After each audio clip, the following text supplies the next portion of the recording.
So my name is Adam Russo. I'm the founder and CEO of Edgewood Clinical Services. We're an outpatient behavioral health agency. We've been in Naperville since 2004, and currently we have over 80 providers, social workers, counselors, psychologists, and prescribers for medication management. And we serve, the majority of our clients are kids and families. Half of our clients are under 18 and half are over, and the majority is kids and families that we see in the Naperville and surrounding areas. So at the beginning of the year, everything was going great. I mean, we had an economy that was humming along. We had, Naperville, everything was vibrant. People were really engaged. Kids were doing their thing, and we were dealing with the usual pressures of life. Kind of that debate about how much do I get kids involved in? What activities are we going to? Are kids studying? What's my family doing? That's the life we were in. And then come the end of January, we started hearing this noise about, what's going on, in China. Is there a virus? What's going to happen? But everything's going so well here. We really didn't give it too much thought. And then as time kind of went on and you started to hear more and more kind of end of February, beginning of March, people really started to get challenged. They're thinking about, what if this happens here, what's going to happen? And that what if thing started looming. Which then became a reality ultimately. It was, Friday, March 13th, when schools decided to close. And when schools closed, what that did is really create a major problem and uncertainty for a lot of families. Most families really, rely on school for a whole bunch of things, especially with two working parents. You have kids who go to school during the day. There's systems and schedules and things set up. Now all of a sudden, schools are closed, parents are being told not to come into work, and no one knows what to expect. And what was difficult about it is while that happened, it was 2 weeks before spring break. And so most people said, all right, it's the middle of March, we're going to be able to take the 2 weeks, we'll make do. We'll get through spring break. We might have to cancel plans or whatever, but that's fine because ultimately in 3 weeks, we're going to get back to normal and this is all going to be pretty short term. But that's just not what happened. And ever since then, it's just been one more week, one more requirement, one more thing everyone's looking for. And it just kind of has become this prolonged event where now we're over, basically 2 months into this whole thing. And it looks like there's not really an end in sight. What's made it even worse is that you look around at other surrounding states and you wonder, why are there ends in sight for them and not here? And so what we've seen is psychologically a major impact happening, especially with young people. Forget the fact that they're not in school, right? I mean, going to school, it's not about just the learning. Yeah, that's important. But it's also about the social engagements, the activities that they're in, hanging out with kids, going out, whether it's in sports or other activities or like play or art or, just hanging out with their friends on a Saturday afternoon. These are things that they just can't do anymore. And then what's happening is that because they can't do it, you have many parents who are so very worried about the health of their kids that they get very anxious about, oh my gosh, what are my kids doing? I don't want them going out. I don't want them doing anything, which only makes kids even more anxious, right? So we have this perpetual cycle now happening about health and safety and making sure that people are healthy and safe. But we're kind of skewing it a little bit too far towards the side of we can't do anything. Because on the flip side, kids want to do something. They want to get out. They want to be a part of things. And when they look around, kids are not stupid, especially high school kids. They know that looking around, they know that Indiana is opening. They hear on the news about Texas and Florida. These are things that are out there, that whatever, social media sites they're on, these are things that they see. And the questions that they ask is, why is this happening here? Why is it that I'm looking online and I'm seeing that people can go out in Indiana or Florida or Texas, but my summer is canceled? I can't do anything here. My Little League season's canceled. My summer camp is canceled. My swim season's canceled. Why? Why is this happening? And what I see is that we're having this division into these two camps. On one hand, there's a camp of people, especially with young people, that say, get me out. I want to start doing things. I want to start getting things back to the way it was. I'm fine with doing it safely. I'm fine doing it with some rules and limitations and restrictions, but get me doing something. On the other camp, you have mostly adults who are saying, this is too scary. It's not safe. We don't know. We have to keep everything, contained. And when we have this split, it's going to become really impossible. And I think in the end, what's happened over time is that while at the beginning, most people were okay for health and safety precautions with limitations, what's happening now is that people want a choice. And if people want a choice, it means loosening things up a little bit. Because if people are scared and they don't want to go out and they're anxious, or maybe they are high risk and they want to keep things, they want to keep themselves protected, that's fine. That's their choice. On the flip side, there's a bunch of people, especially younger people, who really want to get things going again. Them and their families have that choice too.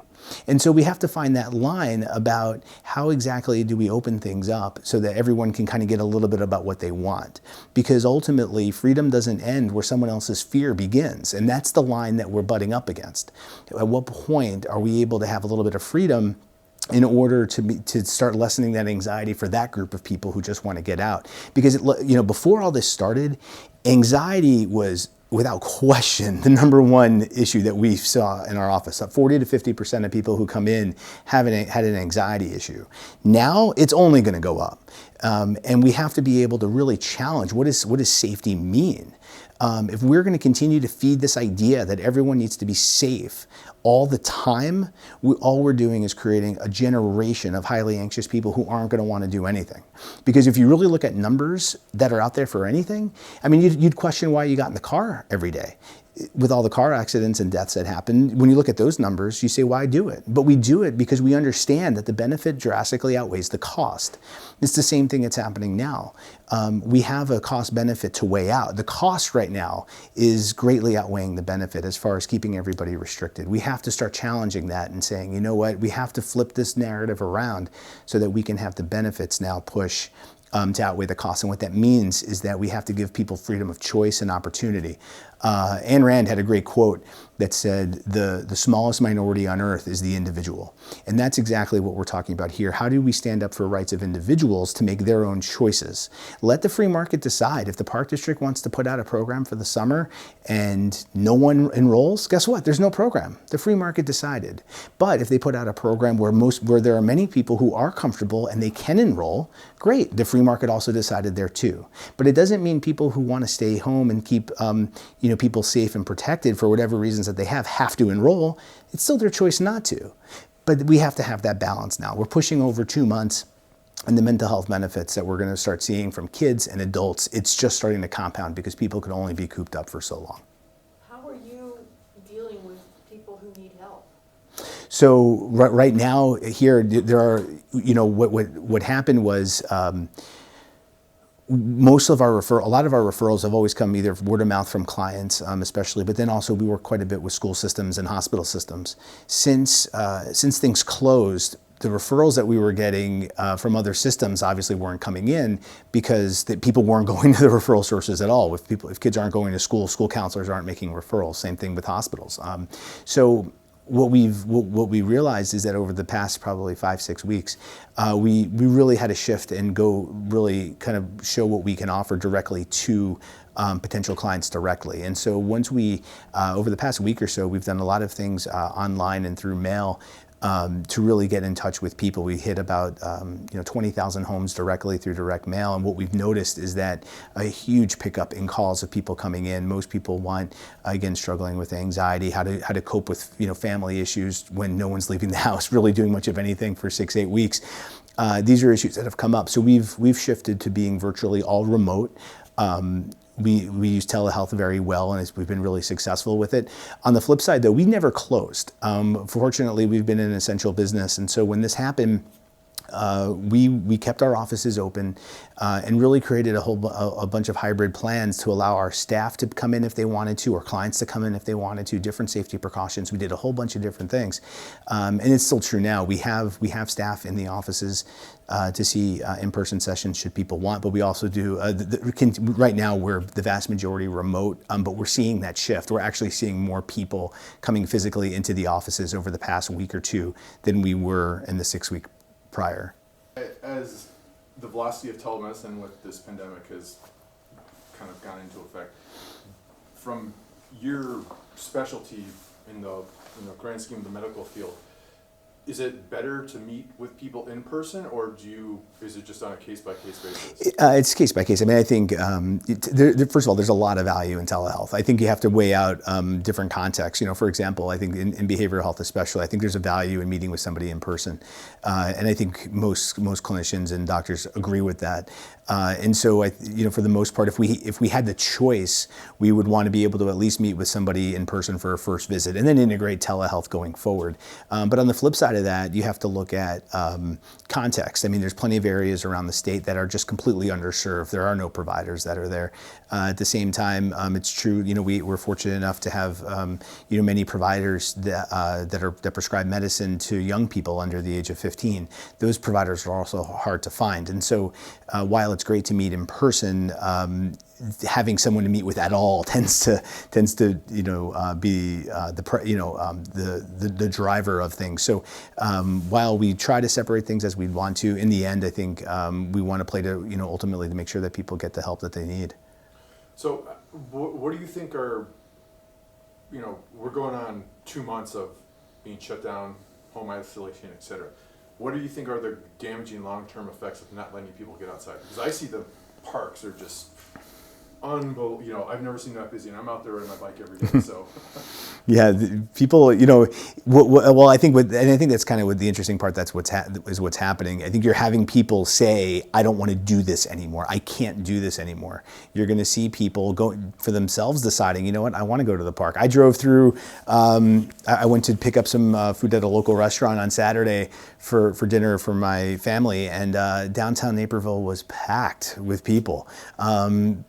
People will decide what they're comfortable with, and you're going to have, like I said, you're going to have a group of people that's like, what, I'm ready. This is old. I'm done. I'm fine with precautions, but we got to get things changing and moving a little bit.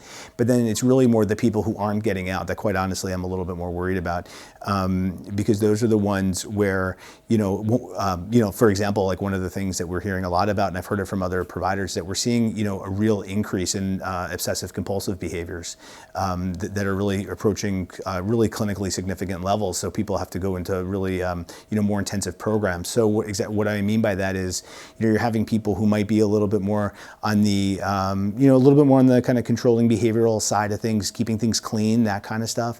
But now what this issue has done is it's just exploded it into a much more intense level. So going to get the mail means wiping down the mailbox, wiping down the envelopes, wiping down the door handles. Picking up packages means wiping down the boxes, wiping down products, groceries, wiping everything. It's compulsive cleaning, because they think anything that they touch that someone else touched is going to get them sick. And so it's that level of obsessive compulsiveness that's really getting exacerbated during this time. And that's obviously an anxiety disorder. And that's just one type of thing that we're going to see continue to go forward. On the flip side, we're also going to see anxiety related to being out of control. The more people feel like they're out of control of things, the more anxious they're going to get. And especially if they're not comfortable being out of control. So they might say, well, the only way I can control things is to stay home and make sure I minimize the risk in my life as much as possible. And for me, that leads to, there was a story I read in the news, it was a few years ago. It was about a guy who was traveling to South Carolina on vacation, and the family rented a beach house. And the guy got up in the morning and he went for a run on the beach. And he's going for a run on the beach, and a single-engine aircraft crash lands on him and kills him.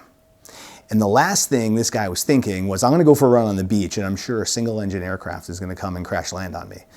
That's what we're dealing with, right? We have this idea that as long as we make choices, that somehow we could avoid the catastrophe.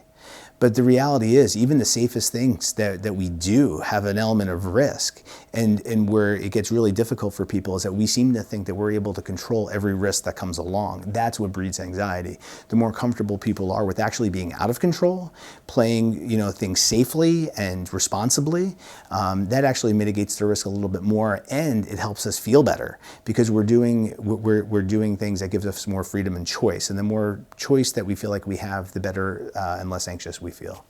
Well, you know, every decision that gets made about anything doesn't happen in a vacuum, right? So we can say, all right, everyone for the safety of the virus needs to stay home and don't go anywhere or do anything, right? But now what are the ripple effects of that decision? So what we have are, you know, stats say that up to, you know, alcohol sales are up almost 55%. Last I saw, compared to this time last year, people are just drinking more at home. We had a blog go out 2 weeks ago. Just was called, you know, 5 signs you might be drinking a little too much during lockdown. It was hands down one of our most viewed blogs educationally that we've had. I think in about 72 hours we had over 1,000 views. This is something that is really impacting a lot of people is the amount of substances that they're using. We saw Keene County reported 139% increase in child abuse cases over the past couple of months compared to last year. Naperville Police Department's reporting almost a 30% increase in domestic violence calls during this period of time compared to last year. And I'm sure in no small order it's due to substances. I mean, you have people, you know, feeling out of control, they're feeling anxious, they're trying to drink to numb it, which makes them quick to anger, quick to irritability. You know, they're lashing out because you have kids now who have been cooped up for 8 weeks, and so they're getting on their parents' nerves, right? So this is all like baking soda and vinegar in people's houses, and it's just a matter of time before things pop. And so those are going to be the unintended consequences, and we continue to lean on and use. And again, the irony is, you know, as clear as day. We continue to say it's for people's safety, but you know, we have to start questioning, you know, what safety is most important here. And when you look, and ultimately, when you look at the stats of the virus at this point, it's for people who are older and have you know, more serious health conditions. That's where the risk is, and there's really kind of no two ways to slice that. Meanwhile, the population who really isn't at too much of a risk of this virus is actually going to get more impacted now because of the shutdown. So if we're really talking about safety, it really should be an honest discussion, not one that's just full of platitudes and things that make it seem better for just, you know, that's better for everybody. But it's, you know, really kind of call it what it is. You know, the decisions being made for safety are having a tremendous negative impact. So we're Edgewood Clinical Services. We offer the full range of outpatient behavioral health treatment. We can be reached at 630-428-7890 or our website, edgewoodclinicalservices.com. We provide behavioral health care to kids as young as 4 all the way through adulthood.